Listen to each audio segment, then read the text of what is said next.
শেরপুরের চরাঞ্চলের বিস্তীর্ণ এলাকা জুড়ে এখন হলুদের সমারোহ। ভুট্টার সোনালী রঙে রাঙা চারপাশ।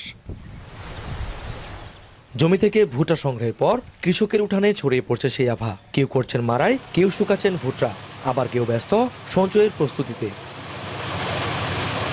কয়েক বছর ধরে ধান চাষের পাশাপাশি শেরপুরের কৃষকদের মধ্যে আগ্রহ বেড়েছে ভুট্টা চাষের। চাষিরা বলছেন, প্রাকৃতিক দুর্যোগের ঝুঁকি ও খরচ তুলনামূলক কম হওয়ায় বেড়েছে চাষের পরিধি। একই সঙ্গে দামও ভালো পাচ্ছেন চাষিরা। চলতি বছর প্রতি বিঘা জমিতে খরচ হয়েছে 12 থেকে 15,000 টাকা। প্রতি বিঘায় ফলন হয়েছে 40 মন। প্রতি মন শুকনো ভুট্টার বর্তমান বাজার মূল্য 1000 থেকে 1100 টাকা পর্যন্ত। এছাড়া আমন ধান কাটার পর একই জমিতে ভুট্টা এবং পরে পাট চাষ করায় বাড়ছে আয়ের পরিমাণ। আমন ধান লাগানি পরে ক্ষেত্রে পতিত থাকে, পতিত থাকার পরে এরপরে আমরা ভুট্টা লাগাই। ভুট্টা তুইলা হাইরে এরপরে আবার আমরা পাট ফসল করি। ভুট্টা করাতে আমরা অনেক উন্নত। ভুট্টার পাতা গরুরে খাওয়াই এবং ভুট্টার পাতা বিক্রি করি। ভুট্টার ফসলটা বিরাট উন্নত। আমন ধান কইরা হাইরে আমরা যে ভুট্টা লাগাই 3 মাসের মধ্যে ভুট্টা আসে 30-40 মন ভুট্টা হয়।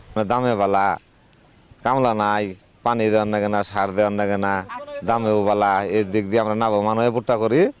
কৃষি বিভাগ বলছে, এই জেলায় ভুট্টা চাষের পরিধি বাড়াতে চলতি বছর 1000 কৃষকের মাঝে বিনামূল্যে সরকারিভাবে সার ও ভুট্টা বীজ বিতরণ করা হয়েছে।